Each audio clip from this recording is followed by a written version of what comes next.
Estamos con la producción de Futbolero aquí con el jugador Tommy González, el autor de los 2 primeros goles de este Mitre, que no para de ganar y que están en carrera.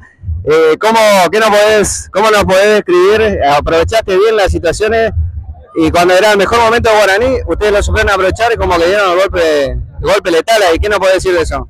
Sí, la verdad por ahí no jugamos muy bien, pero nosotros sabíamos que el clásico y más acá en casa teníamos que ganarlo y creo que golpeamos en el momento justo. Ellos estaban jugando bien y bueno, quedan esas 2 pelotas que por suerte la pude empujar.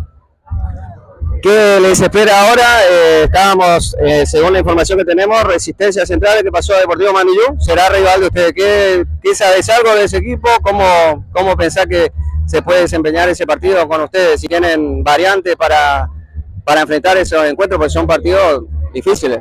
Sí, la verdad que, te soy sincero, yo no miré nada. Ahora me estoy enterando que pasó Resistencia Central. Veremos videos, trabajaremos la semana y bueno, eso ya se encargará el técnico de armar el equipo y bueno, cuando al que le toca jugar, de tratar de hacer bien las cosas y estar con el grupo, porque la verdad que los chicos se juegan la vida por esta camiseta y eso es lo lindo de este grupo. Bueno, Tommy, muchísimas gracias por esta nota de Futbolero, radiolider.com.ar. Te felicitamos y te deseamos el mayor de los éxitos para lo que viene. Muchísimas gracias a ustedes. Chao. Gracias.